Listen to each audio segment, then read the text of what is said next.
All right, welcome back to the Skeleton Review Series 2.0. Today at this one, we are going to talk about the bones of the leg, ankle, and foot. So without further ado, let's zoom in and take care of those. All right, so we've zoomed in here and we're going to talk about the bones of the leg, ankle, and foot. We're going to start, I had to zoom out a little bit. These are, got the big boy right here, the femur. So let's move these out of the way.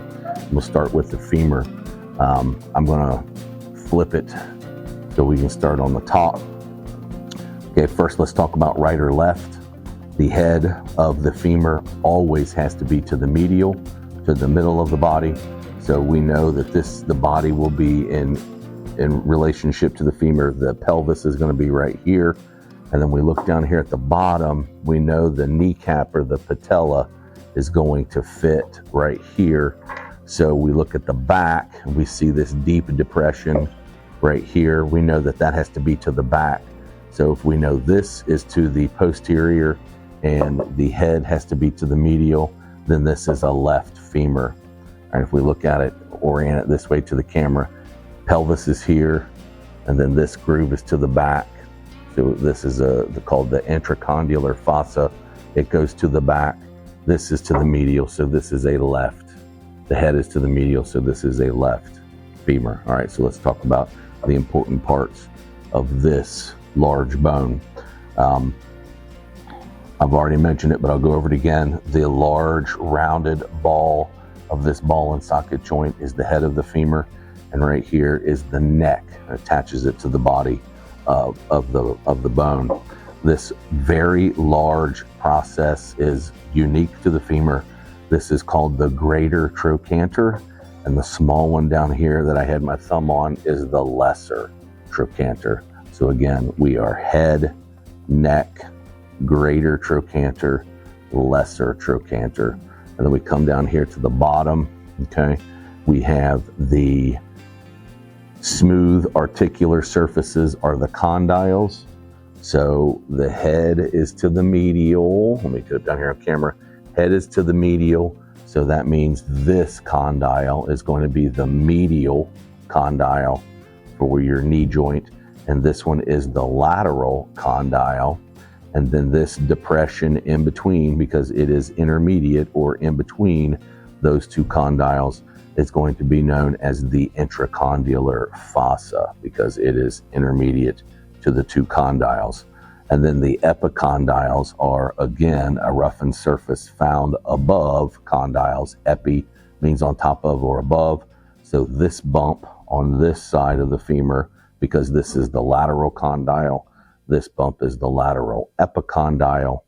And this bump, because this is the medial condyle, this is the medial epicondyle.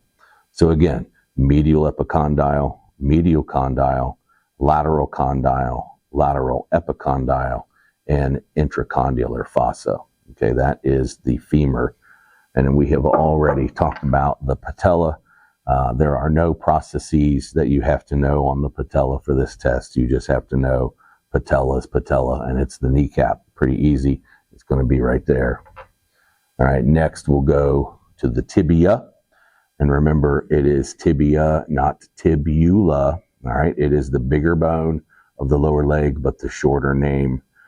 And so the processes that we have to identify on the tibia are this point that actually will articulate and will insert itself into the intracondylar fossa on the femur. So this is called the intracondylar eminence because it sticks up into that fossa. And then on the front, we have the tibial tuberosity, which is the attachment point for the patellar tendon. And down at the bottom, this bump, this point down here, is called the medial malleolus. And if you look at your ankle and you have those two bumps on the inside and outside of your ankle, this is that inside knot on the inside of your ankle. Medial malleolus, tibial tuberosity, and intracondylar eminence. Okay, so this is to the front, this is to the inside, So this is a right tibia because this has to be to the inside and this is always anterior. So front, inside, it's a right tibia.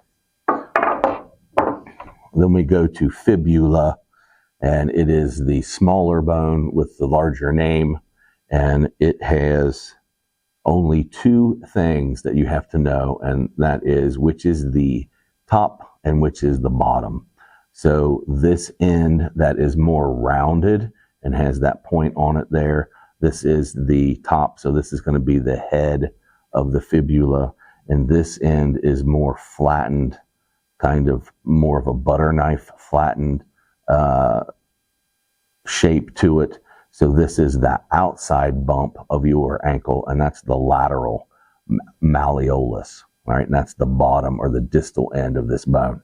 So we have fibula, the lateral malleolus, because it's sort of teardropped and flattened out laterally, and then this is more rounded, so this is the head. This end is the head of the fibula. Now we go to the foot, and just like the hand, the foot will remain articulated. So just like the hand, collectively, all of these bones are called the tarsals, similar to the hand, they're called the carpals.